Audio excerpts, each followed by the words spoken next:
galera, sejam bem-vindos a esse super aulão aqui de Química, sua revisão para você gabaritar o Enem. E quando a gente fala da Química no Enem, os alunos já ficam um pouco tensos. Por quê? Porque a Química, quando a prova termina, aí vai fazer entrevista lá com os enenzeiros, os vestibulandos, pergunta o que você achou mais difícil? Adivinha? Quem é a campeã de reclamação? Sim, é ela, é a Química, mas eu falo que isso é de uma maneira muito injusta. Por que de uma maneira muito injusta? Porque a Química, galera, ela tem sim coisas que são muito difíceis lá dentro da prova, questões que você leva 10, 15 minutos para você resolver quando trabalha uma estequiometria, que você tem que fazer a reação química, o balanceamento, mas esse tipo de questão, turma, você deixa por último. Não conseguiu fazer, tudo bem, você deu o seu melhor. O que não pode acontecer é você errar aquelas questões de temas fáceis. Como, por exemplo, ele, o queridinho de todos os anos do Enem, que é quem? A Química Orgânica. Você vai jurar bem juradinho aqui, jura pra mim de dedinho, ó, jura pra mim de dedinho, bem juradinho, que você vai acertar tudo de Química Orgânica nessa prova. E se você ainda acha que você não vai acertar, eu quero ver depois que sair dessa aula, se você vai reclamar de alguma coisa. Então vamos fazer um panorama geral da Química Orgânica pra você gabaritar, beleza? Então já de cara, eu sou a professora Maíra e eu vou ajudar você nessa jornada da Química Orgânica, tá?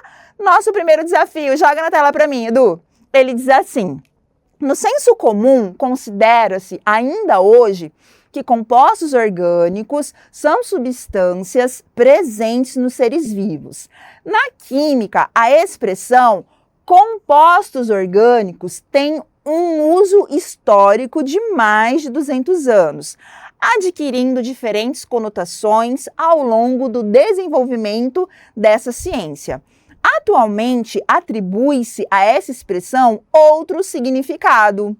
A concepção científica atual define esses compostos como substâncias.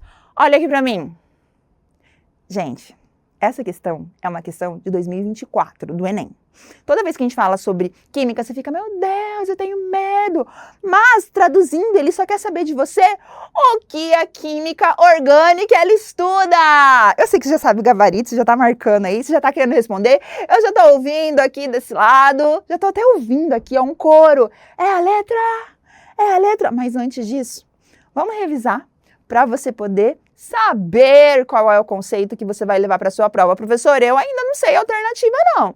Não sei se benefício à saúde humana, se são capazes de serem biodegradadas, formadas a partir de gás carbônico, produzidas sem uso de agrotóxico, contendo carbono como elemento principal. O que a química orgânica ela estuda? Bem, a química orgânica ela é a área da química que estuda propriedades, reações, preparações de compostos orgânicos, que são elementos que contêm o carbono como elemento básico, como elemento principal na sua estrutura. Aí um carbono vai se juntando com outro, um carboninho com outro carboninho, um carboninho com outro carboninho, um carboninho com outro carboninho, vão formando os milhares e milhares e milhares de compostos orgânicos que nós conhecemos, né? Aí você vai estudar e estudou ao longo do seu terceiro ano hidrocarbonetos, né? Vários compostos orgânicos como biomoléculas, proteínas, nucleicos, carboidrato. Olha a biologia aqui de novo. Você já assistiu a minha revisão de bioquímica com o nosso mestre, com Carlos Magno? Se não, vai lá, hein? Estamos esperando por você para poder gabaritar bioquímica na prova do Enem também. Então, a química orgânica, turma, ela vai estudar o quê? Ela tem, na verdade, como elemento principal o carbono. Um carbono se junta com outro carbono, com outro carbono, com outro carbono, com outro carbono, com outro carbono e formam as cadeias carbônicas. Agora sim, você consegue responder. Você já conseguia antes, que eu tenho certeza. Qual é o gabarito? Qual é o gabarito? Isso mesmo! O gabarito é a letra E. A química orgânica, ela contém o carbono como elemento principal. É isso que você estudou o seu terceiro ano inteirinho, tá certo? E pasmem, isso caiu na prova, isso foi cobrado, conceito básico do que é a química orgânica. você agora consegue responder qualquer questão relacionada a esse conceito, não é mesmo? Parabéns! Vamos então ao nosso segundo desafio. Joga na tela aí para mim, Edu. Nosso segundo desafio, ele já traz, né, algo mais aí da orgânica e diz assim: o Prêmio Nobel de Química de 2000 deveu-se à descoberta e ao desenvolvimento de polímeros condutores. Aí você escuta aqui essa palavra polímeros condutores, já dá até um mini ataque cardíaco, né, minha gente, na hora da prova. Continua lendo, não desiste não. Esses materiais têm ampla aplicação em novos dispositivos eletroluminescentes, que são as LEDs, células fotovoltaicas, etc. Uma propriedade-chave de um polímero condutor é a presença de ligações duplas conjugadas ao longo da cadeia principal do polímero. Um exemplo desse polímero é representado pela estrutura. Volta aqui para mim, Edu. O que acontece? Nessa questão, eles fornecem um texto grande, tá? A gente está revisando aqui como se fosse para a sua prova e você vai fazer exatamente assim na sua prova. Você vai ler o comando da questão. Um exemplo desse polímero é representado pela estrutura. Que polímero? Que polímero? Você vai precisar voltar ao texto. Por que eu falo isso? Às vezes a gente não precisa voltar ao texto, dependendo do comando da questão. Nesse caso, você vai precisar voltar ao texto, mas você volta ao texto ciente do que você precisa procurar. Então, você precisa procurar que polímero é esse. E tá aqui, ó. Um polímero condutor é a presença de ligação dupla conjugada. Pronto. Esse é o polímero. Você precisa procurar por um polímero que tem ligação dupla conjugada. Aí você olha na letra A, você tem ligação dupla. Você olha na letra B, você tem ligação dupla. Você olha na letra C, você tem ligação dupla. Você olha na letra D, você tem ligação dupla. Você olha na letra E, você tem ligação dupla. Ai, meu Deus, não tem vaga para todo mundo. A chave para você resolver essa questão tá quando ele fala ligação dupla conjugada. E acredite se quiser, é um termo extremamente cobrado e explorado nas provas. Vamos relembrar. Tá? Então, as ligações que o carbono pode fazer com outro carbono ou com outros elementos, a gente tem a ligação simples, que são representadas apenas por um tracinho, a ligação dupla, que são representadas aí por 2 traços, pode fazer ligação dupla duplamente, né? Um carbono com 2 ligações dupla, e ele pode também fazer ligação tripla. Primeiro, a questão está procurando por este tipo de ligação aqui, ó. A ligação dupla, tá? É por este tipo de ligação. Tranquilo. Mas o que é uma ligação dupla conjugada, professora? Porque a ligação dupla, em todas as alternativas, tem. Mas ele quer a ligação dupla conjugada. Joga na tela para mim, Edu. Esses conceitos você vai tatuar na sua pele, no seu braço, mentira, você vai levar no seu coração, tá? O conceito de ligação química aqui que a gente tem. Acumulada, conjugada, que é o que o nosso exercício está pedindo, e isolada, tá? Acumulada é quando o mesmo carbono apresenta 2 ligações duplas. Então, tem ligação dupla na esquerda, no lado esquerdo dele, tem ligação dupla no lado direito. A conjugada que ele quer é quando você tem uma ligação dupla, uma ligação simples e uma ligação dupla. Ou seja, as ligações duplas são separadas por uma ligação simples. Elas estão alternadas. Já a isolada, gente, tem mais de uma ligação simples separando as ligações duplas. Volta aqui para mim. Esse termo eu falo que é o termo chimiquês, que é a ligação conjugada. Eu não gosto do chimiquês. Português já é difícil, aí você vem com chimiquês para eu resolver aqui na prova? Então vamos ao português claro. A ligação dupla conjugada é o tem, não tem. Joga aí na tela para mim, Edu. Vou mostrar o tem, não tem para você. É assim que você vai brincar, ó. Tem ligação dupla. Não tem. Tem ligação dupla. Não tem. Tem ligação dupla? Não tem. Tem ligação dupla? Não tem. Tem? Não tem. Vai no ritmo, vamos no ritmo. Muito bem, quero ouvir daqui, hein, gente? Tem? Não tem. Tem? Não tem. Tem? Não tem. Tem? Não tem. Tem? Não tem. Tem? Isso! Volta aqui pra mim, Edu. Eu acho que vocês já entenderam, né? A nossa brincadeira. É o tem, não tem. Tem, não tem. Tem, não tem. Tem, não tem. É a conjugada. É o que ele quer. Com base nisso, vamos voltar lá para as nossas alternativas, né, da questão. Joga na tela para mim, Edu. Vamos analisar alternativa por alternativa. Na letra A, gente, o polímero está representado aqui dentro, ó, desse parênteses. Aqui é só a ligação simples. A ligação dupla tá aqui fora no benzeno. Então, não é, tá bom? Na letra B, você tem aqui uma carbonila. É o tem, não tem entre carbonos. A ligação dupla está acontecendo entre o carbono e o oxigênio. Não vale também, tá? Na letra C, é uma ligação dupla. Aí você tem ligação simples, ligação simples. Lembra que é tem, não tem, tem, não tem. Vamos ver se rima? Tem, não tem, não tem. É assim que a gente falou? Não. É o tem, não tem, tá bom? Vamos analisar a letra E que ele traz aqui para você. Ó, a letra E, ele traz aqui, ó, o não tem, o tem, ligação dupla. Não tem, não tem. E na letra D, uai, professora, mas eu também não tô vendo tem, não tem aqui. Claro, não tem vaga para todo mundo, mas ele deixou escondidinho. Tem, não tem. Tem, não tem. Volta aqui para mim. Esse é o nosso gabarito, tá? É a letra D. Por que não é as demais? Porque você vai procurar pelo tem, não tem. Ia ficar muito descarado se ele colocasse bonitinha a ligação para você. Mas a ligação, ela continua. Se ele continuasse com a estrutura, seria uma ligação dupla, uma simples. Uma ligação dupla, uma simples, tá? Não tem vaga para todo mundo, ele esconde, mas ele deixa claro para você que na letra A não tá acontecendo isso. Na letra A é não tem, não tem, não tem, não tem, não tem. Isso não é ligação dupla conjugada. Na letra B, a ligação está acontecendo com carbono e o oxigênio. Tem que ser carbono e outro carbono. Por isso não é a letra B. Na letra C, é tem, não tem, não tem. Não é esse o ritmo também, tá? Na letra E, ele deixa claramente para você também o tem, não tem, não tem. Não é. Tá bom?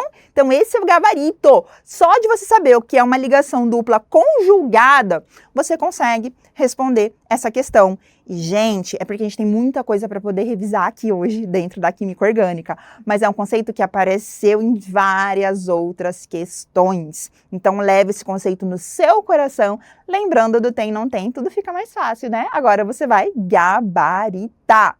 Qual que é a próxima questão que nós temos aí? Questão de número 3. Joga na tela para mim aí, Edu. Na questão de número 3, ele diz assim, ó. Tensoativos são compostos orgânicos que possuem comportamento anfifílico. Isto é, possuem duas regiões, uma hidrofóbica e outra hidrofílica. O principal tensoativo aniônico sintético surgiu na década de 1940 e teve grande aceitação no mercado de detergentes em razão do melhor desempenho comparado ao do sabão. No entanto, o uso desse produto provocou grandes problemas ambientais. Dentre eles, a resistência à degradação biológica, por causa dos diversos carbonos terciários na cadeia. Turma, se eu destaco é porque é importante. E na sua prova, você também vai fazer assim, tá? A resistência à degradação biológica é devido aos diversos carbonos terciários na cadeia, tá? Que compõem a porção hidrofóbica desse tensoativo aniônico. As ramificações, claro, se tem carbono terciário vai ter ramificação, da cadeia, dificultam sua degradação, levando à persistência no meio ambiente por longos períodos. Isso levou à sua substituição, na maioria dos países, por tensoativos biodegradáveis, ou seja, com cadeias alquílicas lineares. Qual a fórmula estrutural do tensoativo persistente no meio ambiente mencionado, tá? No ambiente que foi mencionado ali no texto. Aí ele fornece para você todos esses tensoativos.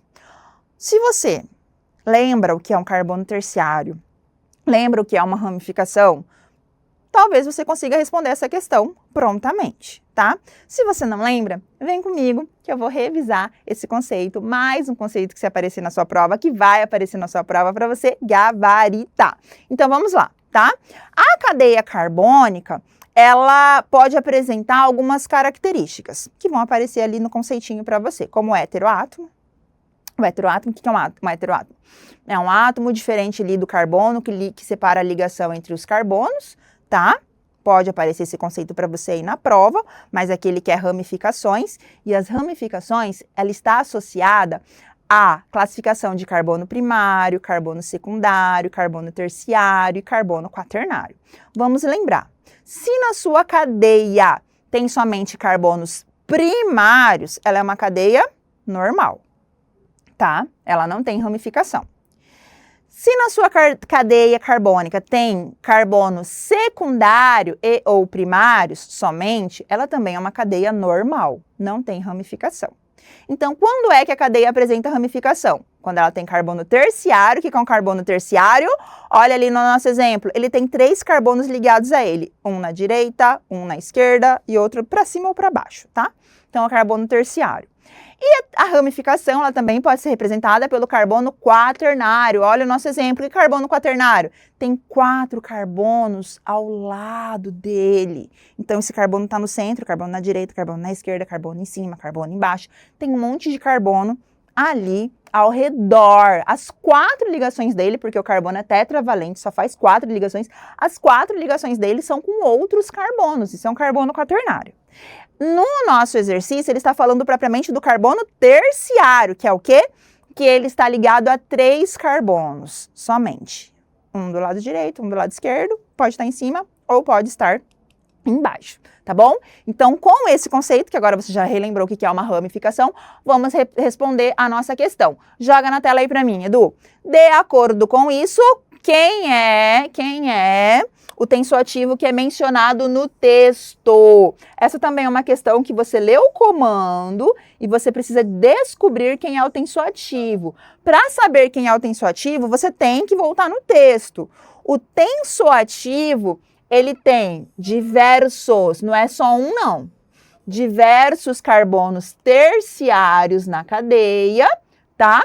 E essas ramificações, elas dificultam a degradação. Então, esse é o tensoativo. É quem tem diversos carbonos terciários na cadeia. Vamos agora olhar as estruturas, tá? Esse daqui que é a letra A, tá, gente? A letra A nem tem ramificação. Isso aqui é carbono primário, secundário, esse aqui é secundário, esse aqui é primário, nem tem ramificação, uma cadeia normal. Já na letra B, essa aqui é a letra B, tá, gente? Então, olha aqui, ó, terciário, terciário, terciário, terciário, meu Deus do céu, olha o tanto, olha o tanto. Olha o tanto terciário, aqui também tem um monte de ramificação. Aqui também tem terciário, embaixo também tem terciário, na letra E, né, também tem terciário, mas é o mais ramificado que ele quer. Volta aqui para mim, Edu. É o mais, porque as outras também tem. Então, quem mais vai dificultar? Então, com inúmeras ramificações. Quem é que tem essas inúmeras ramificações que ele está falando ali, ó? A letra B. Tá? Eu sei que o roxinho parece aqui que é desse, mas vocês entenderam, né? Que aqui é a letra B, a letra C é esse daqui, só para não confundir, tá? A letra D é esse daqui, a letra E é esse daqui. Então, a letra B. Sabendo o conceito do que é um carbono terciário, do que significa ramificações, você já gabaritava uma questão aí de química orgânica. Química tem coisa difícil? Tem, mas tem coisas também que você consegue resolver tranquilamente, tá bom? Vamos para mais um desafio aí. Eu só desmembrei a estrutura aqui para vocês visualizarem melhor as ramificações, porque na prova não tem vaga para todo mundo, então fica tudo escondidinho ali. Mas esses tracinhos indicam que ali você tem carbono, carbono, carbono, carbono, tá certo? Agora, mais um desafio para nós. Joga na tela aí para mim, Edu. Essa questão diz o seguinte, ó. O estudo de compostos orgânicos permite aos analistas definir propriedades físicas e químicas responsáveis pelas características de cada substância descoberta. Um laboratório investiga moléculas quirais cuja cadeia carbônica seja insaturada, heterogênea e ramificada. A fórmula que se enquadra nas características da molécula investigada é... Volta aqui para mim. Turma, o que acontece com essa questão, tá? Quando você lê o comando da questão, é a fórmula que se enquadra na característica da molécula investigada, você precisa voltar ao texto e ver quais são essas características. Para responder essa questão, você precisa ter muito claro na sua mente o conceito de quiralidade, que é uma molécula quiral, insaturação, que é uma cadeia insaturada, heterogênea, que é uma cadeia heterogênea, e ramificada, que a gente acabou de ver ali, né? Heterogênea e ramificada, na verdade, já passei para vocês, né? Até a questão da insaturada, que é a dupla ligação, mas vamos revisar mais a fundo esses conceitos de classificação da cadeia carbônica. Eu só dei um spoiler aqui da estrutura, que vai ser o nosso gabarito, por quê? Para você resolver essa questão também, você teria que desmembrar estrutura por estrutura, para visualizar melhor a ramificação, para visualizar melhor o carbono quiral, para visualizar melhor se é heterogêneo ou não. Então, ela é uma questão que não é difícil, mas ela dá trabalho. Ela é uma questão que, se você acertar na hora da sua prova, ela eleva o seu TRI, mas dá um trabalhinho ali para você poder resolver, tá? Então, vem comigo, vamos resolver essa questão aqui e gabaritar mais um conceito. Primeiro, o que é um carbono quiral? O carbono, ele faz 4 ligações, certo? Esses ligantes do carbono, eles precisam ser diferentes. Nós chamamos eles de radicais, por isso indicado aí pela letra R. Radical 1 tem que ser diferente do radical 2, tem que ser diferente do radical 3, tem que ser diferente do radical 4. Tem que ser diferentes os 4 ligantes do carbono, tá? Então, por exemplo, eu trouxe um exemplo aqui para vocês. Esse carbono, ele tem carbono quiral? Carbono que está com um asterisco que a prof colocou aqui, ó, ele tem carbono quiral? Ele não tem carbono quiral. Por quê? Porque se você olhar, o ligante 1 dele e o ligante 4 são iguais. CH3, CH3. Mas o ligante 2 aqui é um hidrogênio, né? E o ligante 3 aqui, ó, o CH dupla CH2, é esse radical. É diferente. Mas todos têm que ser diferentes. E ele não vai ser, por quê?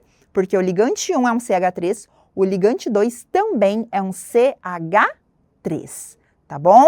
Por isso, aqui nós não temos carbono quiral.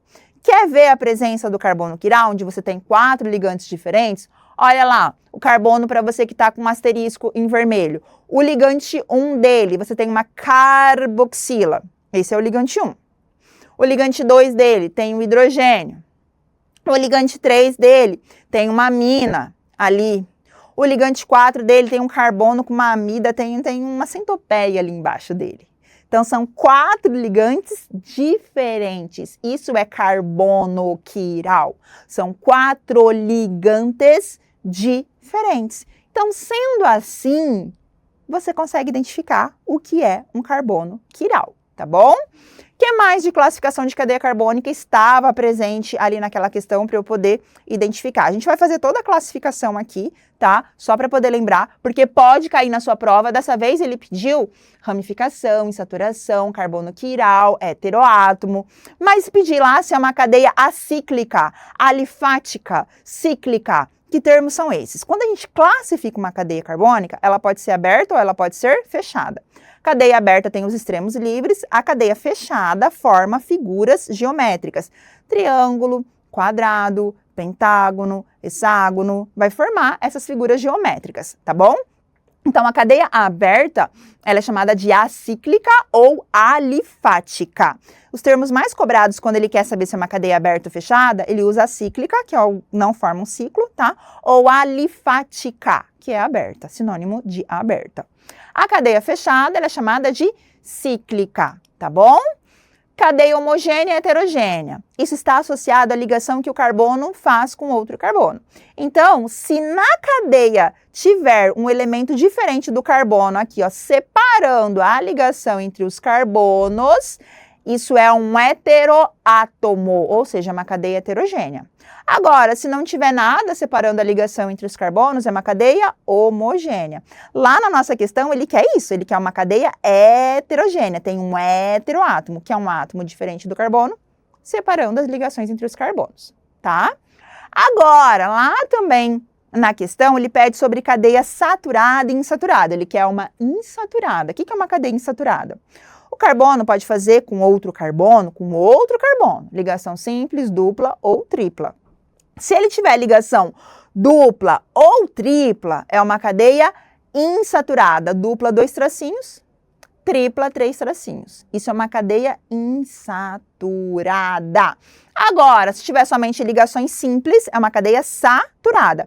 Lembra, jovem, é ligação do carbono com outro carbono. Se o carbono estiver fazendo dupla com oxigênio, tripla com nitrogênio, não importa, tá? Tem que ser a ligação do carbono com outro carbono. O que mais de classificação que é cobrado de vocês? Cadeia normal, ramificada. A ramificada, a gente fala que tem os carbonos pendurados, que é a presença de carbono terciário e ou quaternário.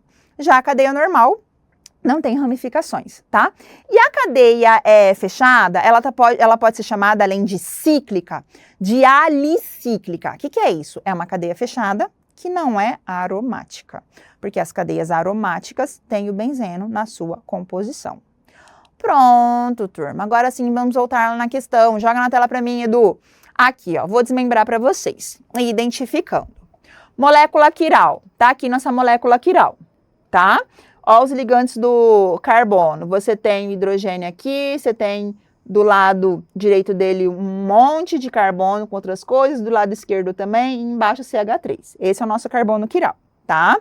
Cadeia insaturada, ó a nossa cadeia insaturada, a dupla ligação, carbono com outro carbono. Heterogêneo, ó a presença do heteroátomo, separando as ligações entre o carbono. Ramificada, olha aqui, ó, ela é ramificada, este carboninho é ramificada, tem um carbono terciário, bem aqui o carbono quiral, ele é terciário, tá?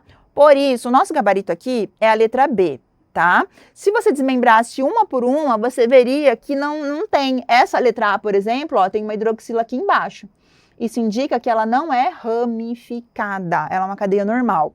Volta aqui para mim, Edu. Em cada uma delas, você encontraria algo que não está de acordo com o que ele pediu. Você não teria em uma cadeia quiral, na outra você não teria insaturação, na outra ela seria homogênea, na outra ela é uma cadeia normal e não ramificada. Entendido? Mas é uma questão muito boa para a gente treinar as ligações químicas ali e treinar a classificação de cadeia carbônica. Certo? Questão 5 para você, que mais que o Enem quer que eu resolva e gabarite na hora da prova? Joga na tela para mim aí, Edu. O que ele quer? Ele diz assim, uma forma de organização de um sistema biológico é a presença de sinais diversos utilizados pelos indivíduos para se comunicarem. No caso das abelhas da espécie Apis mellifera, os sinais utilizados podem ser feromônios.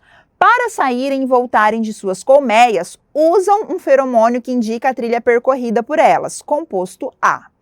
Quando pressentem o perigo, expelem o feromônio de alarme, composto B, que serve de sinal para um combate coletivo. O que diferencia cada um desses sinais utilizados pelas abelhas são as estruturas e funções orgânicas dos feromônios, tá? Então, gente... na verdade, aqui faltou o comandinho da questão, não sei se no outro slide vai ter, ele quer que você indica quais são as funções que estão presentes em cada uma dessa estrutura. Então, aqui você tem uma função e aqui você tem outra função. Volta aqui para mim, Edu. Ele quer que você indique a função presente em cada uma. Então, o que a gente precisa fazer agora? Revisar as funções orgânicas, tá? Como que eu vou saber que é um álcool? Presença de hidroxila, OH. Como que eu vou saber que é um fenol? Tem hidroxila também, mas é hidroxila ligado ao benzeno. E o enol, que também tem hidroxila, mas é hidroxila ligado a carbono insaturado, que tem a ligação dupla. Então, é importante que você saiba diferenciar álcool de fenol de enol. Tranquilo? Que mais? Um éter. O éter é o heteroátomo, é o oxigênio separando as ligações entre o carbono. Oxigênio, direita carbono, esquerda carbono. Um éster, você tem o C dupla O entre carbonos. O aldeído é aldoxila, C dupla O, H na ponta da cadeia, tá? Cetona é a carbonila, C dupla O. O ácido carboxílico é C dupla O, OH. Os aletos, né, são menos cobrados aí, mas ele traz o aleto de alcila, que tem a carbonila, de acila, que tem a carbonila ligada a um halogênio. Os halogênios, cloro, bromo, iodo, flúor, pode aparecer aí na sua prova, tá bom? Então, funções orgânicas nitrogenadas. Amina e amida. Amina e amida tem nitrogênio, mas qual que é a diferença? A amida é o nitrogênio com a carbonila. Amina não tem carbonila. Amida tem carbonila, tá bom? Então, só para a gente identificar as funções aqui, passar por elas rapidinho, ó. Carboxila, ácido carboxílico. Amina é o nitrogênio sozinho. Nitrogênio com carbonila, amida. Aqui, quando você tem C dupla O entre carbonos, é o éster, tá? Sendo assim, joga na tela aí para mim, Edu, vamos identificar as funções presentes. Que função que você tem ali? Você tem ali, ó, C dupla O. Professora, eu não tô vendo C dupla O, mas você vai ver. Esse OH, você já sabe que pode ser álcool, fenol, enol. O que ele é? Ele é um álcool. Por quê? Porque a hidroxila está ligada a carbono saturado. O éster está bem ali, você não está vendo. Não tem vaga para todo mundo. Ele está escondidinho, mas ele está ali. É um éster. Volta aqui para mim, Edu. Então, nessa cadeia, você tem um álcool e um éster. Gabarito, letra A. Ufa, professor! É isso aí, gente, é isso aí. Nós fizemos um panorama geral aqui de química orgânica que pode ser cobrado na prova de vocês, tá? A química orgânica, ela é um dos conteúdos mais tranquilos que tem para você poder resolver durante a prova. Então, para você relembrar esses conceitos, se sentir à vontade.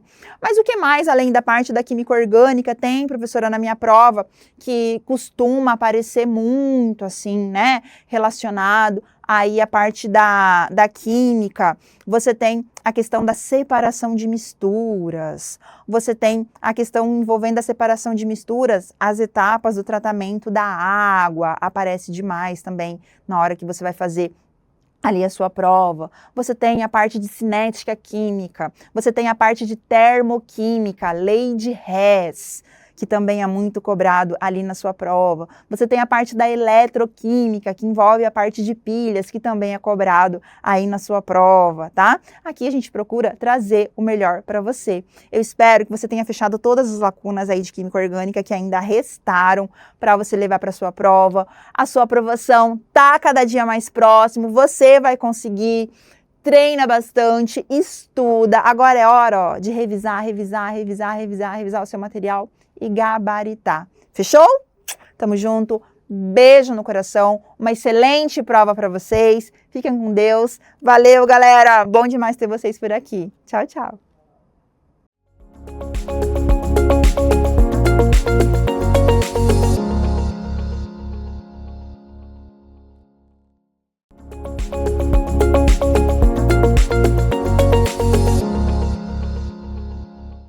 Oi, gente, tudo bem? Meu nome é Ariana, sou professora de física. E aí, esse desespero bateu na porta? Não, né? Então, gente, eu vim aqui dar algumas dicas para vocês arrasarem na prova de física, tá?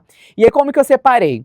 Dentro desses assuntos aqui, o Enem cobra muito eletricidade, tá? Na parte da eletrodinâmica. Por quê? Porque ele consegue é conciliar a física no seu dia a dia. Você não usa eletricidade, você não carrega seu celular, você não usa computador, você não liga TV. Então, todos esses dispositivos eletrônicos estão consumindo energia e faz parte de um circuito.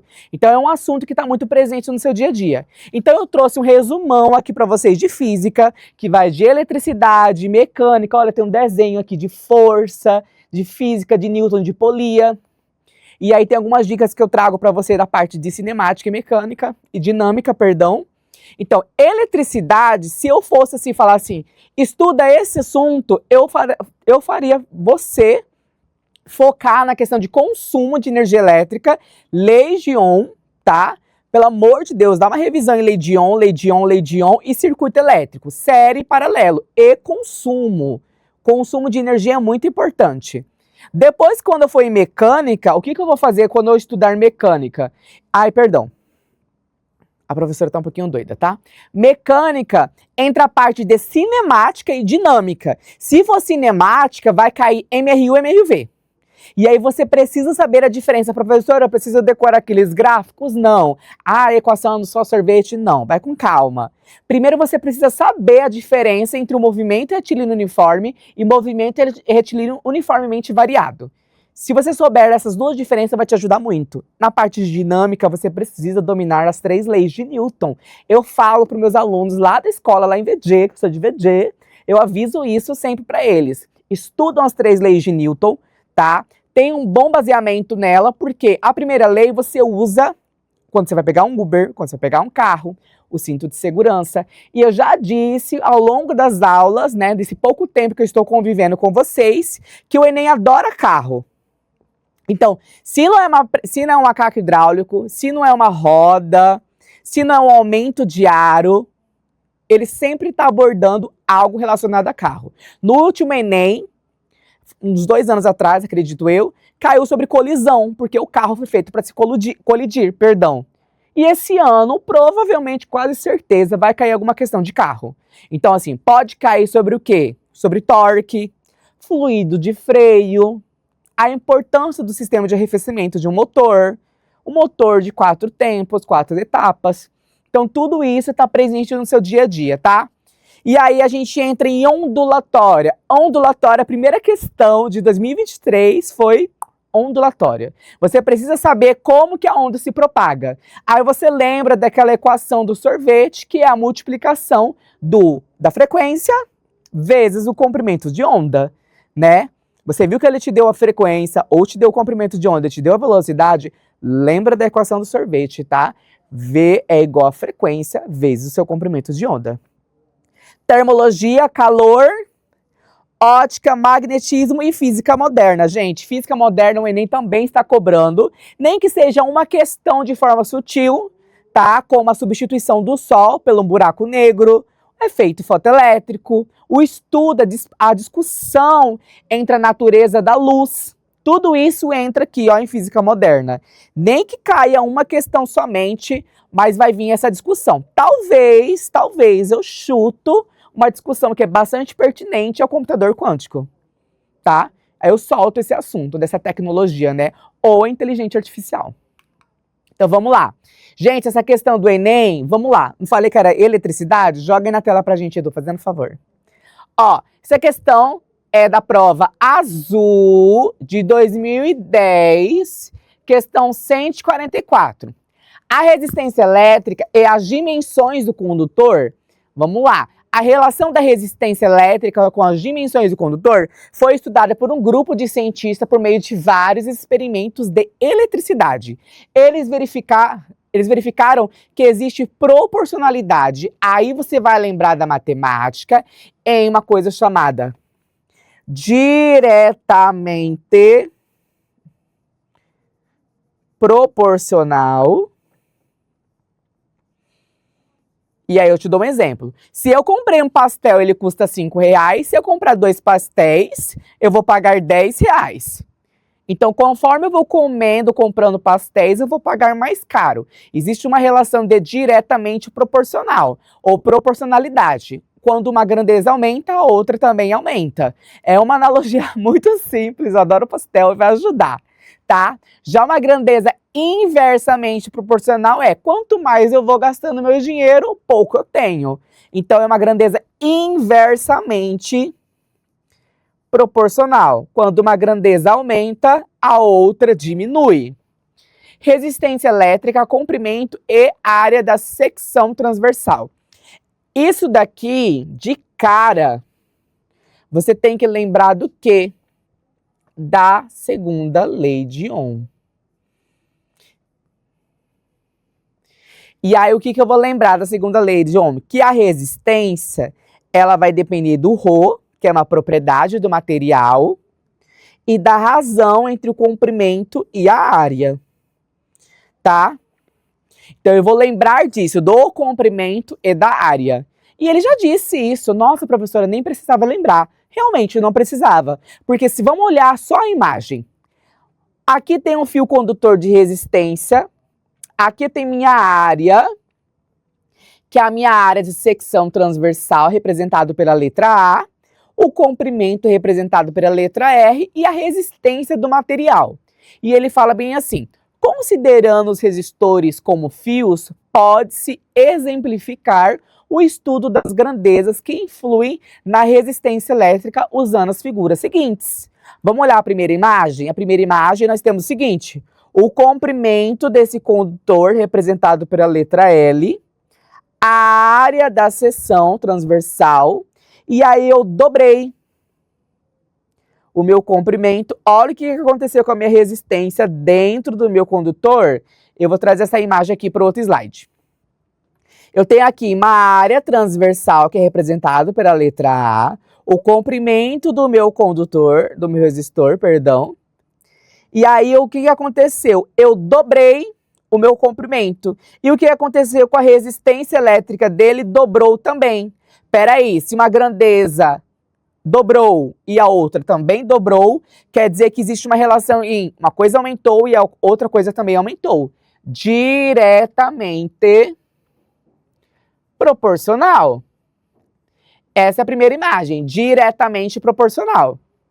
E olha que ele nem pediu para você calcular, na própria imagem ele te traz isso. Aí ele fala bem assim, na segunda imagem a gente vai mexer com a resistência, mas eu vou brincar com a área da seção transversal e a resistência. Então ele manteve o comprimento e ele fez o seguinte, ele dobrou a área da seção transversal. E olha o que aconteceu com a resistência, eu vou aumentar aqui a imagem, tá? Ela está sendo dividida por 2. Professora, se uma coisa dobrou, a outra coisa diminuiu. Na mesma proporção. Então, a segunda imagem é uma coisa inversamente proporcional. Já na terceira imagem, ele pega a resistência e ele permanece constante, a resistência elétrica, e ele só vai brincar com a área da seção e o comprimento dela. Olha, na terceira imagem eu dobrei a área da seção transversal e dobrei também o meu comprimento da minha resistência, tá? As duas grandezas variou na mesma proporção. O que isso acontece? Então, é uma grandeza diretamente proporcional. Então, voltando aqui. Ó, gente, essa daqui nem pediu para você calcular nada, porque aqui a equação da segunda lei de Ohm, ela fala que a resistência elétrica ela vai depender da propriedade do material em si, que um material resistivo, ele está o quê? Impedindo o fluxo da corrente elétrica. E aonde eu uso isso? Efeito Joule, chuveiro elétrico. E ele depende do comprimento e da área da seção aqui transversal. Só que ele nem pediu para calcular, ele só pediu para eu olhar as 3 imagens e ele deu isso para mim, a relação entre as grandezas e pediu como a resistência elétrica vai variar com essas grandezas. Somente com a imagem você conseguia resolver, você não precisava nem aplicar a segunda lei de Ohm, tá? Mas revisando a primeira lei de Ohm, primeira lei de Ohm é a diferença de potencial é o produto da resistência vezes a corrente. E aí pode vir com URI ou V de tensão, né? Que é o mais comum utilizado. Então, a diferença de potencial, ou volts, que é representada pela letra V, volts, é igual ao produto da resistência vezes a corrente. E aí eu consigo uma relação, né? Consigo analisar meus resistores ômicos, tá? Isso para a corrente contínua, a gente fala. Então, assim, essa primeira lei de Ohm, você consegue utilizar para resolver circuitos elétricos. Por isso que eu falei para você dar uma revisada em lei de Ohm, tá? Então, a primeira lei de Ohm, a diferença de potencial é o produto da resistência pela corrente. Resistência do material depende do comprimento e da minha área transversal, né? E aí, com o exercício, com a própria imagem, eu consigo ver a relação de grandezas diretamente e inversamente proporcional. E aí ele pergunta bem assim, ó, as figuras mostram que as proporcionalidades existentes entre as resistência, comprimento, tá, e a resistência, e a área da seção transversal, e a resistência e o comprimento, representado pela letra L, e a área da seção transversal, são respectivamente. Então ele pergunta, qual que é a relação das grandezas diretamente e inversamente? Na primeira, na segunda e na terceira imagem. Na primeira, como a gente viu, direta. Na segunda imagem, inversamente, que é inversamente proporcional. E na terceira imagem, direta também. Então, se fosse para marcar uma alternativa, seria C. Direta, seria direta, inversa e direta também, tá? Então, pela própria imagem, ele consegue responder isso para você, tá? Ou, se você quiser, você pode olhar diretamente aqui na equação. Por quê? Se eu tenho que isso daqui é constante, que depende do meu material e não vai mudar, e a resistência também, o que eu posso fazer? Eu posso trazer o A que está dividindo para o outro lado da igualdade, multiplicando. E aí eu vou ter uma relação entre R, que é uma constante, A e L. E aí eu consigo ver essa relação de grandeza diretamente proporcional, gente. Então, assim, começou a eletricidade, eu tô meio perdida, será que eu começo a estudar? Vai direto na lei de Ohm, começa a resolver os exercícios da primeira lei de Ohm, tá? Você pode conhecer como URI, você pode conhecer também como V, né? Depende da nomeação que você vai utilizar. Então, V, volts, diferença de potencial, é igual ao produto à multiplicação da resistência vezes a corrente. Ou U, que é a diferença de potencial também usada também no Brasil, né? Em outros países, é igual a resistência vezes a corrente elétrica. Lembrando que, vamos lá, adoro falar sobre isso. Diferença de potencial, unidade de medida volts. Resistência é Ohm, tá? Resistência Ohm, vou trazer aqui nessa imagem que é melhor. Aqui. Deixa eu só voltar. Aqui, perfeito. Eu sei que a primeira lei é diferença de potencial, que é representada pela letra V. A unidade de medida é volts. Ou URI. A unidade de medida é volts. Resistência elétrica, a unidade de medida é Ohm. E corrente elétrica, a unidade de medida é A de ampere, tá?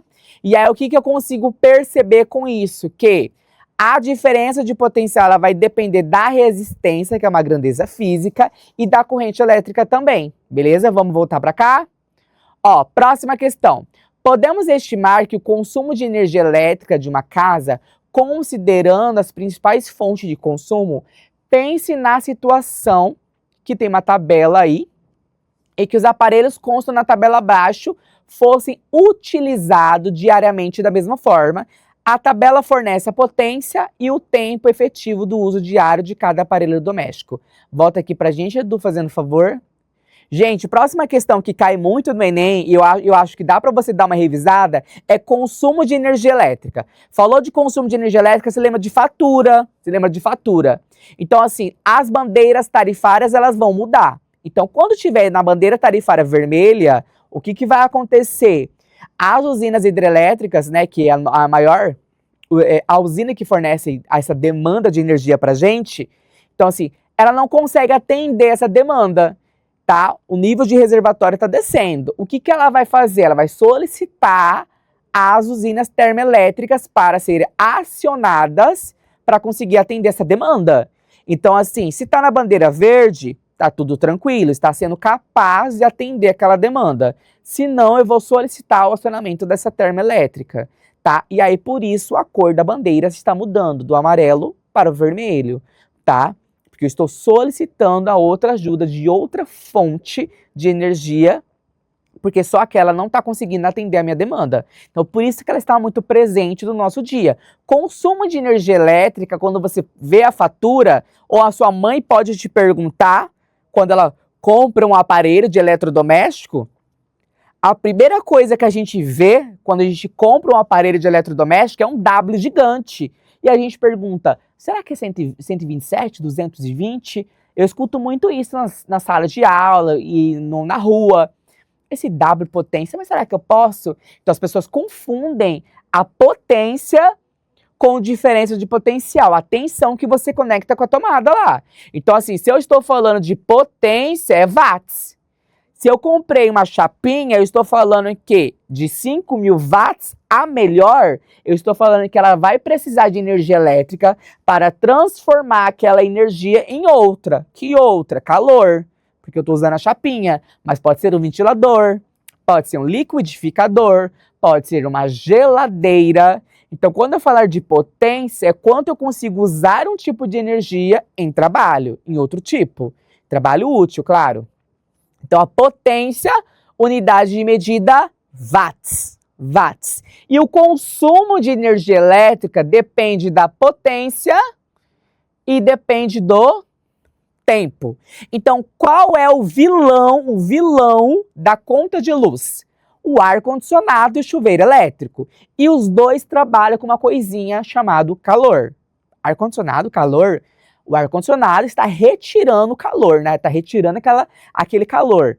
Então, o ar-condicionado, ele está o quê? A potência do ar-condicionado é alta e ele está retirando o calor daquele ambiente. E ele exige que o motor trabalhe.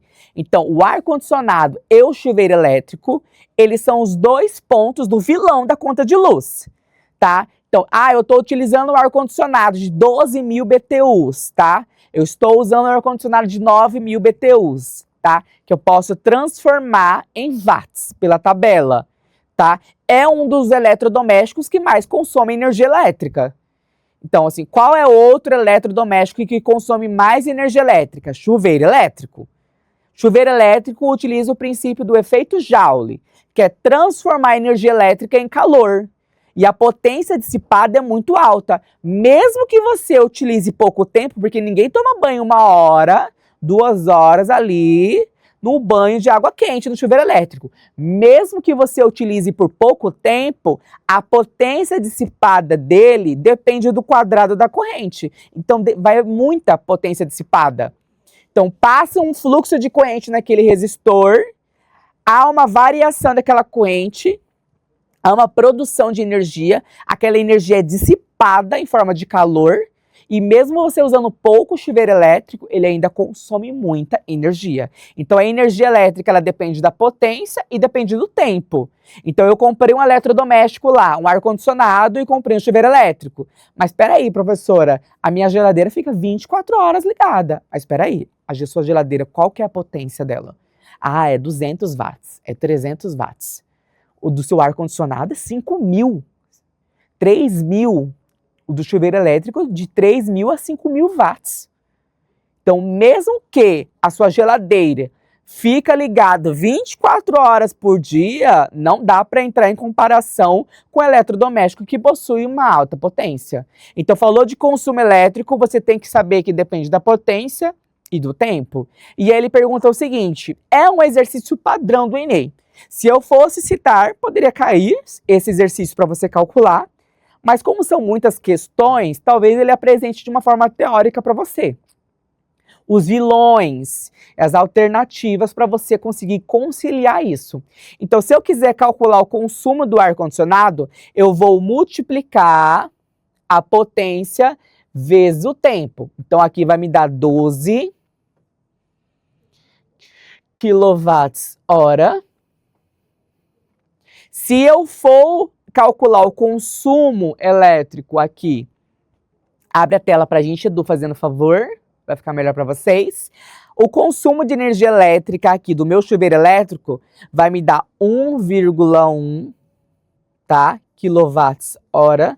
Lembrando que a unidade de medida de consumo vem de quilowatts-hora, watts, por causa da unidade de medida de potência, e tempo, que a unidade de medida é hora. O freezer, 0,2 vezes 10, vai me dar 2 quilowatts-hora. Aqui a geladeira, eu estou multiplicando todos esses termos, tá? A potência vezes o tempo. Estou multiplicando a potência vezes o tempo, a potência vezes o tempo, a potência vezes o tempo, a potência vezes o tempo. Aqui vai me dar 3,5 quilowatts-hora. Aqui em cima faltou hora. E aqui eu vou multiplicar 0,10 vezes 6, que vai me dar 0,6 quilowatts-hora. Professora, da onde que está surgindo esse quilo? Olha aqui na frente da unidade de medida de potência, um K. Esse K representa quilo, que é a mesma coisa de 10 elevado a mais 3, tá? Então, quilo de 1000, 10 elevado a mais 3. Se eu calculei o consumo elétrico de todos, agora o que eu vou fazer? Eu vou somar, tá? Então, eu vou somar os termos. Só um momento, eu vou somar os termos. Então, eu vou somar aqui 12 quilowatts-hora mais 1,1 quilowatts-hora mais 3,5 mais 2 e mais 0,6, tá? Com isso, o que vai acontecer? Eu vou ter um valor aqui, peraí, deixa eu só colocar aqui. 12 quilowatts-hora, 1,1 quilowatts-hora, mais o valor de 2 quilowatts-hora, 3,5 quilowatts-hora e 0,6 quilowatts-hora, tá? Aqui vai me dar o valor de 2, 6 mais 1 mais 5, 6, 6 mais 6, 12, sobe 1, 1, 3, 4, 4, 6, 6, 7, tá? E o valor de 1.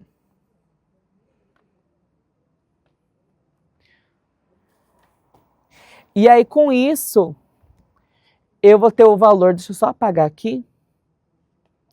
Gente, ó, vamos lá. Vamos voltar nesse exercício. Falou de aparelho, falou de aparelho, potência e tempo, eu vou lembrar de consumo de energia elétrica. Deixa eu só apertar minha caneta aqui, usar ela. E aí eu vou lembrar que o consumo de energia elétrica depende da minha multiplicação da potência vezes o tempo. Esse tempo aqui não é só o tempo que o aparelho usa não, tá?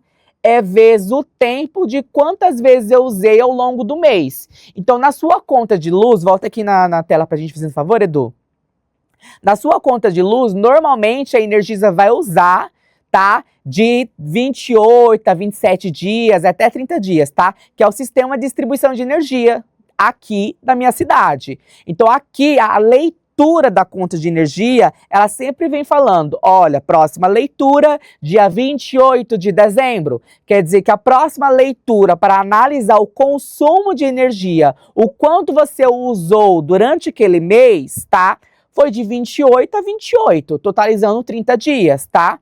Então, assim, o consumo de energia elétrica depende da potência dos aparelhos que você tem utilizando em casa. Então, assim, os dois vilões dentro da sua casa que consomem mais energia elétrica é o ar-condicionado e o chuveiro elétrico. Professora, aqui em Cuiabá é calor, tá? Mas tem dias que tá frio e a pessoa não vai querer tomar banho gelado, né? Então, ela vai ligar o chuveiro elétrico. Ah, mas eu tomo um banho muito curto. Mesmo assim, a potência dissipada do chuveiro elétrico é muito alta, ela depende do quadrado da corrente. Então, mesmo que você utilize pouquinho, ela vai consumir muita corrente elétrica. Então, ela vai o quê? Consumir energia e com isso você vai pagar um pouquinho mais caro e salgado na sua conta de luz. O outro que vai consumir mais energia elétrica é o quê? O meu ar-condicionado. O meu ar-condicionado, a potência é acima de 3.000, de 9.000 a 12.000 BTUs, que se você transformar, pode variar ali de 3 a 5.000 watts, certo? Então, se eu estou aumentando a minha potência, o consumo da energia elétrica depende da potência do tempo. Se eu estou aumentando a minha potência, quer dizer o quê? Que eu vou também consumir mais, e com isso eu vou pagar mais a minha conta de luz. Na minha conta de luz, professora, eu olho lá umas bandeiras tarifárias, eu não consigo entender.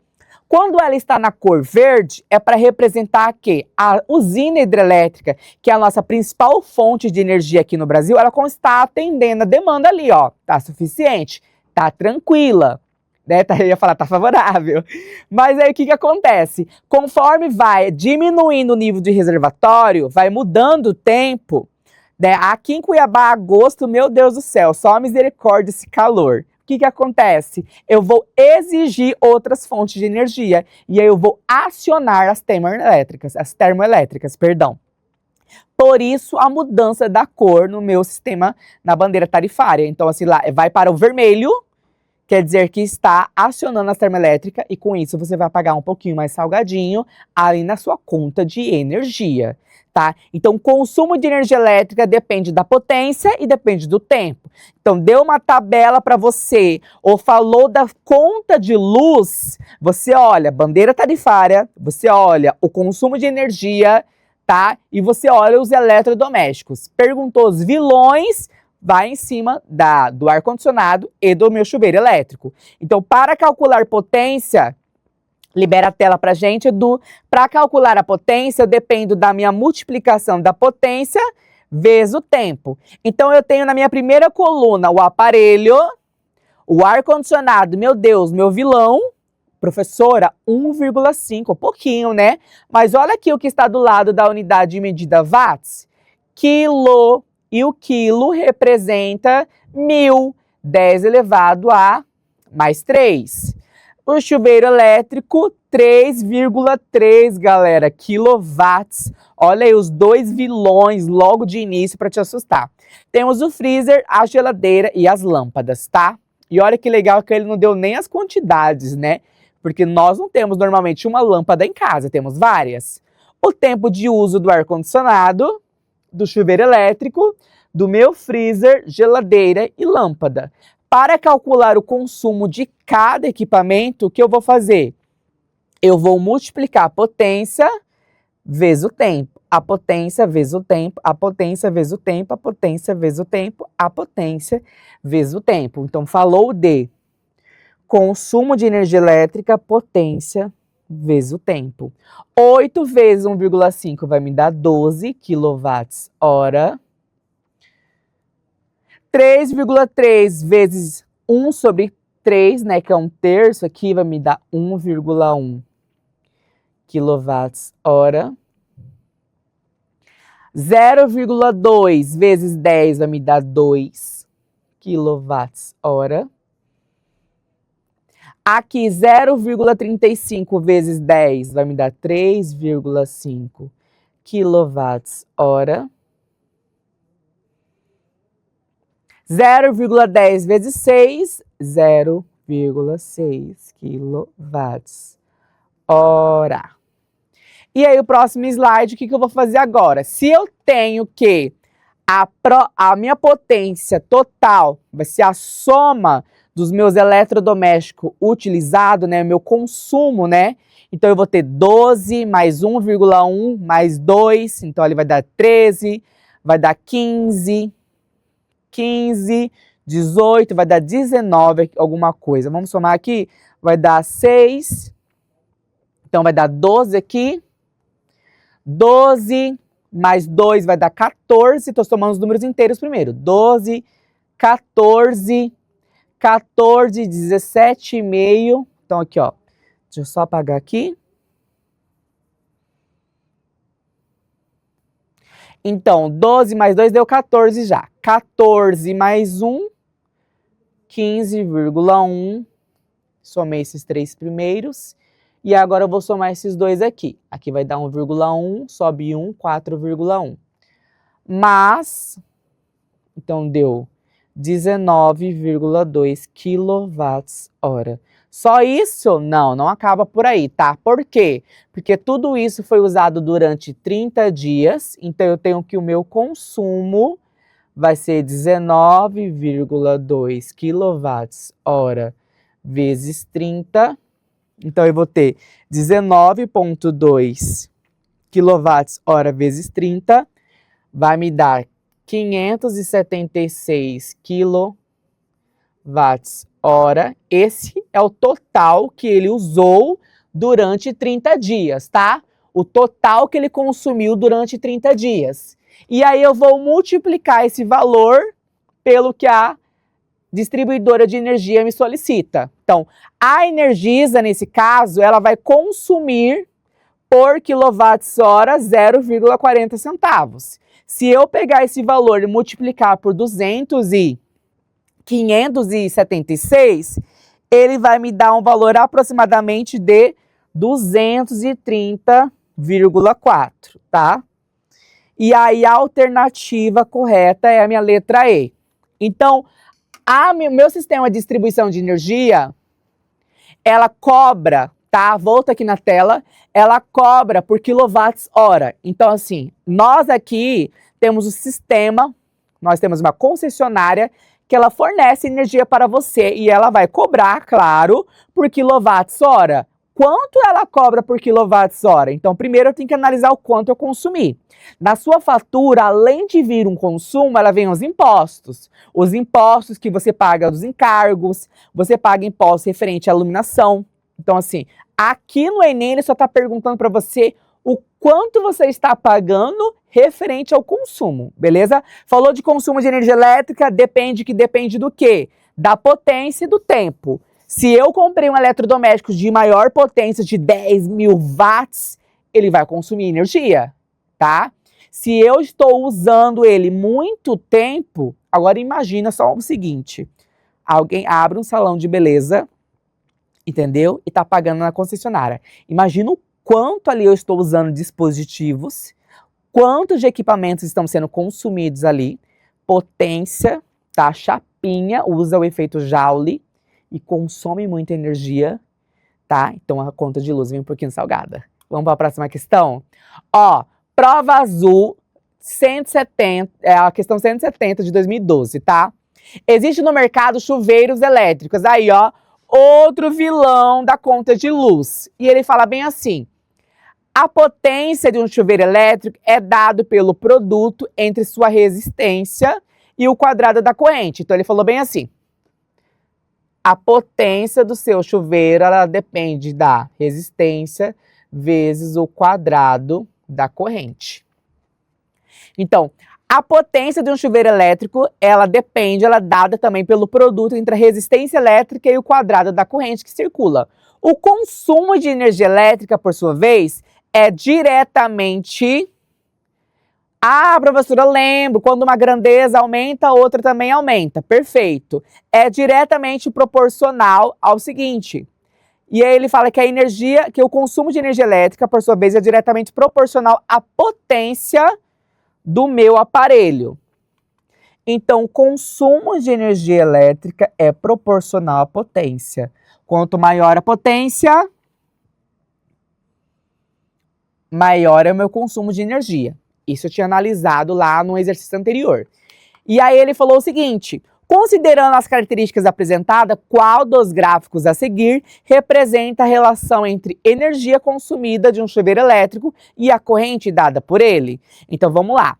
Aqui nós temos que a potência, ela tem uma relação diretamente, e ele fala isso. Ele fala o seguinte, ele fala que a potência do chuveiro elétrico, ela é dada pelo produto, né? Produto é multiplicação. Ela é dada pelo produto, a multiplicação entre a resistência elétrica e o quadrado da corrente que circula. Então, tem uma relação aqui, potência dissipada e corrente elétrica. Lembra que eu falei para você que a corrente elétrica é o quadrado? Então, vamos lá na matemática, que a gente começava a estudar que nós, quando temos uma equação do segundo grau... Ah, professor, tá lembrando de matemática? Sim, com certeza, a matemática está casada com a física, gente. Ax ao quadrado mais bx mais c igual a zero, a equação fundamental do segundo grau, ela define que o gráfico dela, quando eu vou plotar, ela é uma parábola, ou com concavidade voltada para cima, sorrisinho feliz, ou com concavidade voltada para baixo. Só sabendo dessas informações, já que a potência é diretamente proporcional à corrente e o consumo é proporcional à potência, eu tenho o seguinte: se eu coloco aqui no lugar da proporção uma constante, eu tenho assim, consumo é igual a essa constante vezes a potência, que é a resistência vezes a corrente elétrica. Então, eu tenho aqui, ó, uma relação de proporcionalidade entre consumo e o quadrado da minha corrente. Então, se é o quadrado da corrente, jamais, volta aqui, abre aqui a tela. Falou de equação do segundo grau, não te dá reta, baby, te dá uma parábola. Ou com concavidade voltada para cima, ou com concavidade voltada para baixo. Reta é só a equação do primeiro grau. E o expoente não tem 2, não. Então, se você viu lá a equação do primeiro grau, não temos expoente elevado ao quadrado. Então, você pode descartar a letra A, você pode descartar a letra C, você pode descartar a letra E. Só com essa informação, você já tem só 2 opções na sua frente. Falou que o consumo tem uma relação ali de proporcionalidade com o quadrado da corrente, amor, quadrado, parábola. Parábola. Então, ou é com concavidade voltada para cima, com concavidade voltada para baixo. E é o que eu consigo perceber? Que o meu consumo de energia é proporcional ao quadrado da corrente. Então, aqui, o consumo, temos 2 opções. O consumo, conforme ele vai usando, consumindo energia, o quadrado da corrente ela vai aumentando como uma parábola com cavidade para cima. E aqui, nesse outro gráfico, ele está dizendo o seguinte, que o consumo ele vai descendo conforme o quadrado da corrente. E aqui a gente não está vendo isso. Por quê? Porque tem uma relação de igualdade.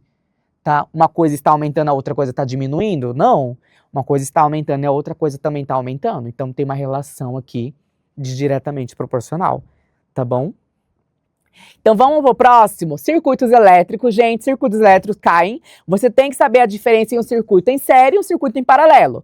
Falei de circuito em série, você tem que saber que a corrente ela faz só um único caminho, tá? Logo, se eu tiver várias resistências ou cargas associadas a ela, todas possuem a mesma corrente elétrica, tá? Se for um circuito paralelo, o que acontece? Já existe um nó. E esse nó que eu digo, esse ponto aqui, por esse meu desenho, vai ter uma divisão de corrente. Peraí, eu posso descer por aqui, mas também eu vou por esse caminho, tá? E aí, o que eu falo sobre isso? Que é um sistema, um circuito em paralelo. E uma das características legais do circuito em paralelo é que a diferença de potencial representado pela letra V, volts, é a mesma, beleza? Então, vamos lá. Circuito em série, resistência equivalente, hein? Tem que dar uma treinada. Quando é circuito em série, resistência equivalente, você soma. E no circuito em paralelo, você pode fazer o inverso ou você pode fazer a regra do produto pela soma. Só que se você fazer... Ai, aqui, ó. Gente, essa daqui é uma questão de circuitos. Dá uma lembrada em circuitos em série e circuito em paralelo, tá? Primeiro, eletricidade. Revisa a lei de Ohm. Revisa consumo de energia elétrica, circuitos elétricos. Você tem que saber a diferença do circuito em série e do circuito em paralelo, beleza? Do circuito em série, o que vai acontecer? Eu vou ter só um único caminho. Então, eu vou ter várias cargas, que é representado por minha resistência. Vou considerar só esse circuito aqui. E a corrente vai ter esse único caminho, como se esse daqui não existisse, tá? Como se fosse só esse. E é um circuito em série. E a característica é corrente. Se a corrente ela não está fazendo mais de um caminho, a corrente é a mesma. Então, esse resistor, ou essa carga possuem o mesmo valor de corrente elétrica. Já no circuito em paralelo, o que acontece? A corrente ela sai aqui, ela encontra esse nó, peraí, eu posso descer, mas também posso seguir aqui em frente. Então, ela tem uma ramificação de corrente. Então, a corrente já não é a mesma. Mas a diferença de potencial é circuito elétrico, série e paralelo. E aqui ele fala o seguinte, o dispositivo de smartphone, eu aperto aqui, eu acabo fechando o circuito. Se eu fechar esse circuito, o que vai acontecer? Professora, presta atenção aqui, ó, já tô falando professor, tô falando comigo mesmo. Ó, vamos lá, a corrente, ela sempre vai percorrer um caminho de menor resistência. Ela adora um curto-circuito. Então, ela não vai percorrer por esse lado aqui, não. O circuito tá aberto, o circuito não tá fechado. Então, ela vai fazer só esse caminho aqui, ó. Essas duas resistências estão em paralelo. Posso aplicar a regra do produto pela soma. Multiplico os dois. O que eu vou fazer? Ó, gente, normal. Aplico o produto pela soma, tá? Aplico o produto pela soma. Então, o que eu vou fazer? Eu vou primeiro multiplicar 4 vezes 4, o resultado vou dividir por 4 mais 4. Vai me dar 2. E aí, essa resistência equivalente estará em série com essa. E 4 mais 2 vai me dar 6, tá? Então, ele está perguntando a resistência equivalente desse meu circuito. Então, voltando aqui na tela. Circuitos elétricos, estuda a resistência equivalente que você vai usar. Gente, mecânica, dá uma estudada nas leis de Newton. Primeira lei de Newton, inércia. Segunda lei de Newton, princípio da dinâmica. Terceira lei de Newton, ação e reação. Ação e reação pode sim cair, porque é presente do nosso dia a dia. Nadar, tá? Andar, aonde eu aplico uma força. Então, olha, eu estou andando, eu estou empurrando o chão para trás. Mas por que eu vou para frente? Terceira lei de Newton está aí para explicar. Esse exercício, ele te dá uma melancia, um melão e uma maçã e te dá uma distância. E ele fala o seguinte, eu tirei a parte de madeira e deixei os objetos caírem. Na sua cabeça, no senso comum, você vai falar, a melancia de maior massa vai cair primeiro. Eu também concordo, mas vamos continuar lendo? Ele fala bem assim, considere desprezando as forças dissipativas. Volta aqui na tela. Forças dissipativas é resistência do ar, galera. Queda livre, vácuo. E o que acontece em queda livre e vácuo? Não depende da massa. Se eu estou caindo no meu sistema, na qual eu não considero resistência do ar, ou no vácuo, a queda dos objetos, ela não depende da massa. Então, não me importa se é uma melancia, não me importa se é um melão, não me importa se é uma maçã. Se eu estou desprezando a resistência do ar, os 3 objetos serão o mesmo tempo de queda, tá? Dá uma revisão nas leis de Newton, conservação de energia, energia cinética associada ao movimento, energia potencial elástica associada à mola, energia potencial gravitacional associada à altura, beleza?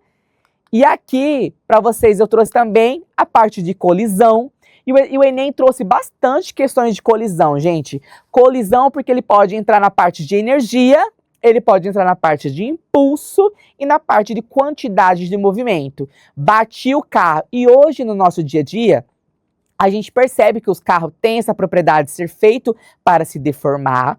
E quando ele bate numa estrutura, o que acontece? Então, assim, o trânsito, o nosso dia a dia, é regido pelas leis da física.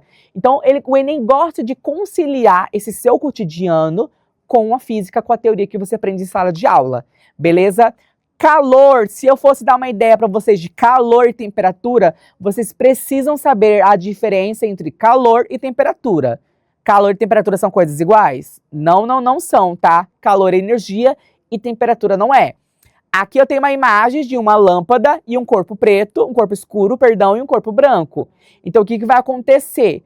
A cor preta em si, ela tende a absorver mais essa energia, mais essa radiação. Então, se eu fosse dar uma estudada entre calor, temperatura, propagação de calor, já caiu no Enem. Tem uma questão linda de propagação de calor que caiu em 2023. Propagação de calor a gente utiliza nessa parte de aquecedor de água, a gente utiliza no ar-condicionado, porque o ar-condicionado é colocado em cima, tá? Para que aconteça que esse princípio, essas correntes de convecção. Então, 2 temas que muito caem no Enem, eletricidade, calor, mecânica. Pega a eletricidade, dá uma revisada em circuitos, dá uma revisada em leis de Ohm, tá? Dá uma revisada em potência, consumo, mecânica, entenda a diferença de MRU, MRV, entenda as leis de Newton, certeza que vai cair uma questão de leis de Newton, conservação de energia, tá? E se for falar de calor, saiba a diferença entre calor, temperatura, calor latente, calor sensível e propagação de calor. Que nós temos 3 formas de propagação de calor. Aqui é convecção, tá? Então, assim, difusão, absorção, você já poderia desconsiderar. Condução, precisa de contato ali. Irradiação é o que ele já está recebendo do Sol. E quando há uma variação de fluido, que pode ser água ou gás, o ar quente tende a subir, o ar frio tende a descer, eu falo que é uma convecção, tá? Gente, essas são as dicas que eu dou para você, para o aulão de física, tá? Dá uma estudada em eletricidade, circuitos, lei de Ohm. Na parte de mecânica, foca nas leis de Newton, foca um pouquinho em MRV, tá? Se você conseguir estudar um pouco de colisão, é muito importante. A parte de, a gente entra na parte de calor. Saiba a diferença entre calor e temperatura, propagação de calor, calor sensível, calor latente, tá? Não esqueça de estudar a parte ondulatória, que é muito importante, fenômenos ondulatórios. Despenca no Enem, ele adora cair questões ondulatórias. Saiba a velocidade de propagação de uma onda que vocês vão arrasar, certinho. E outra, uma dica que eu dou para vocês, tá?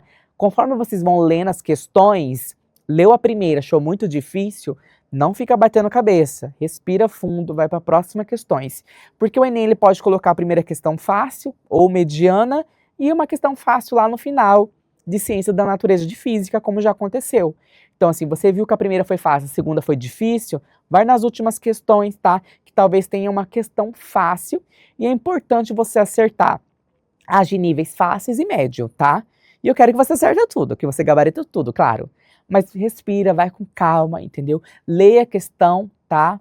Coloque as equações ao lado, se você preferir, que vai te ajudar, senão você lê as questões e vê o que o exercício está pedindo, tá? Espero tenha te ajudado, tá? Muita fé, muita calma que vocês vão arrasar.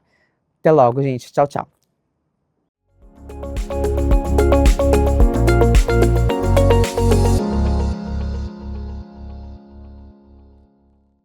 Então vamos lá. Separei os principais pontos aqui para vocês arrasarem na questão do Enem. Eletricidade, deixa eu marcar minha caneta. Eletricidade. Você vai entrar na parte de circuitos, tá? Mecânica, você estuda a parte de cinemática e dinâmica. E você entra também um pouquinho de lei de Newton, perdão. Olha a lei de Ohm, tô gravada aqui. Eletricidade, circuitos, dá uma estudada em lei de Ohm, consumo de energia. Mecânica, vai aqui, Newton. Vai sobre análise de força, a primeira, a segunda e a terceira lei. Ondulatória, vamos trabalhar com fenômenos ondulatórios. Trouxe uma imagem aqui do efeito Doppler, né? A acústica cai bastante no Enem. Dá uma estudada em som grave, som agudo, fenômenos ondulatórios, reflexão, refração, difração, polarização. Termologia, a gente entra em calor, propagação de calor, radiação, condução, convecção, tá? E aí a gente entra em energia, calor, tá? Diferença de temperatura. Temperatura e calor não é a mesma coisa, tá? Calor latente, calor sensível, um calor responsável por variar a temperatura e um calor responsável por mudar o seu estado físico. Ótica, magnetismo. Ótica, a parte de reflexão, que a gente também pode estudar essa parte também de ametropia, tá? Defeitos de visão. Eu acho um assunto muito pertinente até o Enem cobrar. Será que o Enem solta isso? Tá? Defeitos de visão, miopia, hipermetropia, que são assuntos que dá para conciliar, entendeu? A física, tá? E a saúde. Magnetismo, que pode ser gerado por um ímã e também por uma corrente elétrica. E física moderna também, gente. Questões do Enem, pelo menos uma, talvez, sobre física moderna, efeito fotoelétrico, tá? Poderia estar abordando algumas questões dessa parte de física moderna, buraco negro, como já aconteceu já. Trouxe umas questões aqui para você bem assim. Enem de 2019. Os olhos humanos normalmente têm 3 tipos de cones, responsáveis pela percepção de cores, tá?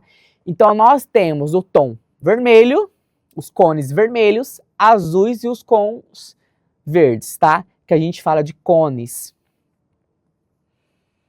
E aí nós temos o vermelho, o azul e o verde. Volta aqui na tela pra gente fazendo um favor. Então, assim, se eu for falar sobre defeito de visão, saber hipermetropia, miopia, aqui o exercício falou de cones. O que acontece? Quando a luz ela entra dentro da sua retina, tá? Tem células lá, sensíveis à luz, que vai transformar e decodificar isso em imagem no seu cérebro. E nós temos esses cones, né, que são responsáveis por criar, porque a partir dessas 3 cores, né, através do vermelho, azul e vermelho, eu consigo criar outras cores dentro do meu espectro de luz, tá? E eu consigo fazer isso com esses 3 cones. Se tem um problema nesses cones, vai ter um defeito ali na visualização da cor, da imagem, certo? Já a diferença da miopia, não consigo enxergar bem de longe, porque a imagem é formada antes da retina, né? E aí, se for hipermetropia, eu não consigo enxergar bem de perto, essa imagem formada depois da retina. Então, assim, o que eu estou fazendo? Eu estou usando lentes para melhorar a minha visão. Então, assim, miopia não consegue enxergar muito bem de longe, tá? Então, a luz não consegue chegar de forma adequada na minha retina. Já na hipermetropia, eu não consigo enxergar bem de perto. Antigamente, nos filmes, né, que tinha aquelas atrizes maravilhosas, não usava maquiagem colorida. No nosso dia a dia, a gente usa base do nosso tom, usa maquiagens coloridas, porque a TV é colorida. Vocês estão vendo aqui a TV, essa imagem colorida, consegue transmitir para vocês uma imagem colorida, minha tatuagem aqui. Então, assim, só que naquela época era representado esses filmes antigos pelo tom acinzentado. Então, como que fazia aquelas maquiagens? Usavam essas cores, o vermelho, o verde e o azul. Então, o contorno feminino, delineado, aquela maquiagem, era feito brincando com essas 2 cores, o verde e o azul, para dar um contraste naquela imagem, naquele filme, né, preto e branco. Volta na tela pra gente, Edu. E ele fala o seguinte: a protanopia é um tipo de daltonismo que é uma diminuição ou ausência nos receptores da cor vermelha. Considere um teste, tá, de 2 pessoas voluntárias. Uma pessoa com uma visão normal e a outra com um problema de pronatopia, né? Que é um problema que ela não consegue aqui nesse cone, no meu cone da cor vermelha.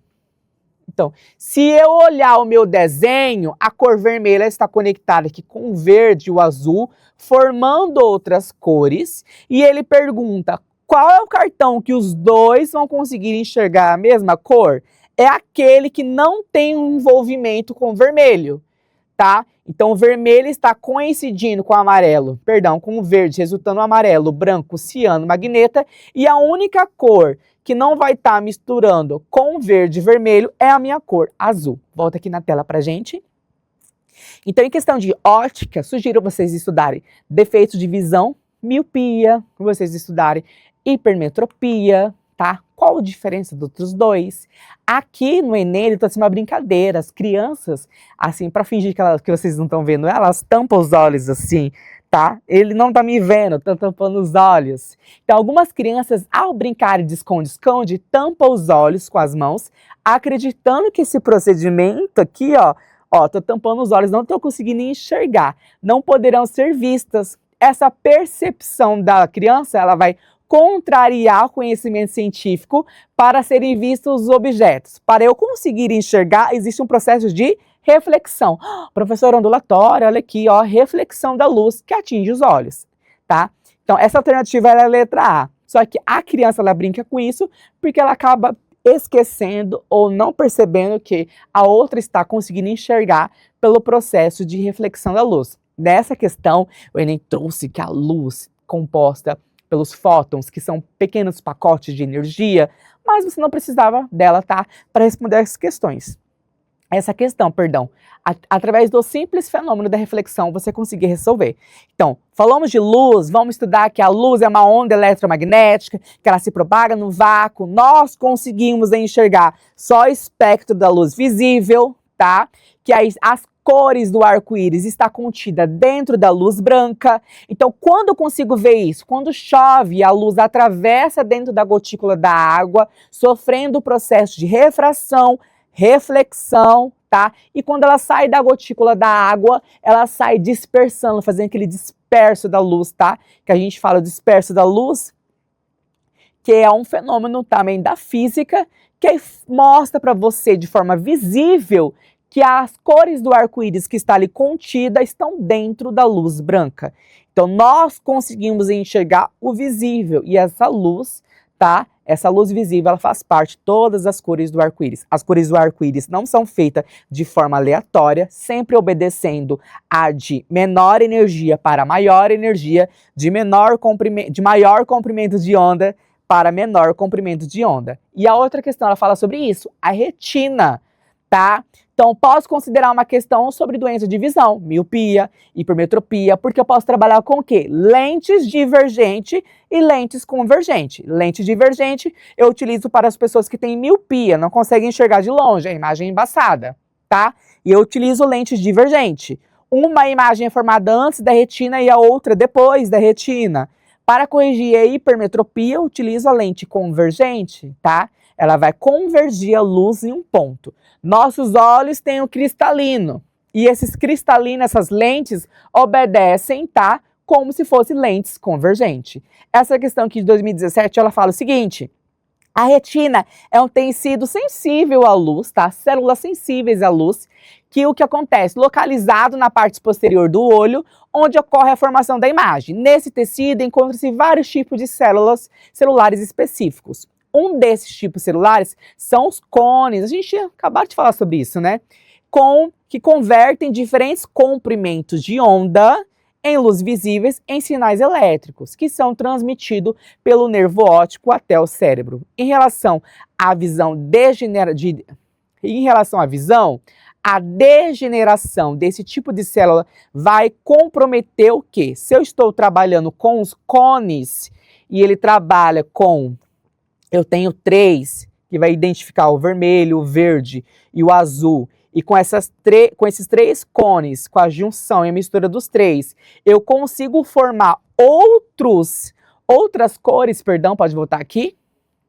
Então, assim, com esses 3 cones que eu tenho presente, essas células responsáveis por eu enxergar a cor, se uma delas tem algum problema, vai comprometer a minha visão, claro, mas das cores, referente das cores, tá? Hipermetropia e miopia é que eu não consigo enxergar o objeto de perto ou de longe, tá? Aqui, gente, eletromagnetismo, gente, dá uma revisada, tá? Lei de Faraday-Lenz, tá? O que acontece com o ímã? Por quê? Eu posso usar isso na produção de energia elétrica. Ah, eu construí uma usina elétrica. Para construir uma hidrelétrica, para construir uma hidrelétrica, eu tenho que pensar na altura dela, tá? Então, o que eu vou conseguir ali? O quanto que eu consigo também desprender de água. Então, ao criar uma hidrelétrica com uma altura adequada, eu estou transformando energia potencial gravitacional em energia cinética. Legal? E isso está me girando, uma queda de água, vai descer por uma tubulação, tá? Por uma turbina, por umas pás que vão rotacionar, entrar em movimento. Então, desenho daquelas pás, elas são feitas para conseguir com uma grande quantidade de movimento, não ter uma perda ali. E com isso vai me gerar eletricidade. Vai gerar através do movimento, tá? De um gerador e uma eletricidade. Então, a teoria é o seguinte: como que eu vou gerar eletricidade brincando com bobinas, brincando com ímã, tá? Então, tem um ímã, tem um fluxo ali. Ou eu posso fazer o quê? Naquela bobina, um fluxo alternado, uma corrente alternada de corrente elétrica. Então, eu tenho uma bobina e está circulando por ela. Vou desenhar aqui para vocês. Tem uma bobina, está circulando por ela uma corrente variada, alternada. E com isso está gerando para vocês um campo magnético. Ou também eu posso colocar uma espira aqui e eu ficar variando o meu ímã, polo sul, polo norte, tá? Polo norte, polo sul. E aí as linhas de campo magnético sempre saem do polo norte e conecta com o polo sul. Sempre sai do polo norte e conecta com o polo sul. E eu posso variar o meu fluxo magnético e gerar corrente elétrica. E a outra coisa é que eu gosto de variar o ângulo. Eu deixo o ímã lá permanente, fixo, e eu fico variando a minha bobina. E é o que acontece na formação de energia elétrica. Estou girando aquela bobina, variando o ângulo em relação ao meu campo magnético, e aí com isso gerando uma corrente induzida, uma força eletromotriz. E tudo isso veio pelo eletromagnetismo, tá? Esse trabalho em conjunto entre Faraday e Lenz, tá? Para como que varia essa questão. E uma questão do Enem maravilhosa, que nós adoramos, é o fogo por indução, tá? O fogão por indução. O fogão por indução, ele obedece esse princípio do campo magnético variado. Porque uma corrente elétrica vai estar circulando, uma corrente elétrica variada, todo condutor que está passando uma corrente elétrica variada, em torno dela vai girar, vai ter um campo magnético variado. A partir do momento que eu tenho um fluxo de corrente elétrica e um condutor, esse fluxo de corrente elétrica é alternado, vai me gerar em torno dele um campo magnético variado, beleza? E esse campo magnético variado, ele vai induzir, tá? Ele está induzindo, tá? Nesse caso do meu fogão, ele está induzindo o surgimento de uma corrente elétrica lá nesse meu material. E essa corrente elétrica, esse campo magnético da minha panela, do meu fogão, vai ser aquecida por efeito Joule. Então eu tenho uma bobina aqui, está circulando uma corrente elétrica variado, está surgindo um campo magnético em torno dessa bobina. Esse campo magnético variado está induzindo, tá? Está induzindo esse fluxo dessa corrente aqui. E essa corrente elétrica aqui está sendo capaz de aquecer o meu alimento pelo efeito Joule, beleza? Efeito Joule, a gente deu uma relembrada, que é a transformação de energia elétrica em calor. Aonde eu uso efeito Joule? Chuveiro elétrico, chapinha. Trouxe uma questão para você aqui da usina geradora de energia elétrica, que é o mesmo princípio, né, gente? Essa variação do fluxo magnético para me gerar eletricidade. Aqui, física moderna, gente, cai uma questão, tá, de transição eletrônica. Quando o elétron, ele recebe essa energia, ele sai do estado fundamental e ele vai para o estado de maior energia, ao retornar, ele demanda um tempo.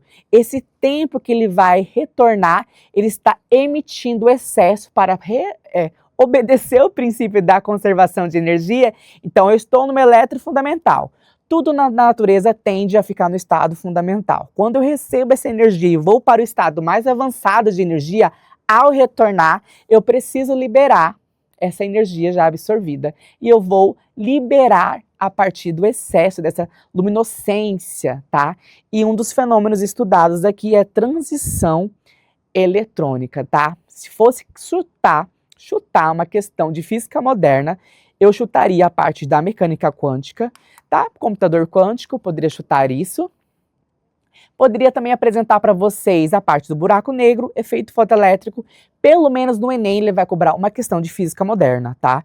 Então assim, tá nesse desespero, respira, você vai conseguir, você vai dar certo. Dá uma revisada em eletricidade, leis de Ohm, circuito elétrico, mecânica no Enem despenca, galera. MRU, MRV, leis de Newton, tá? Através da primeira, da segunda e da terceira lei de Newton, você vai conseguir estudar colisão, você vai conseguir estudar impulso, você vai conseguir estudar energia, tá? Energia mecânica,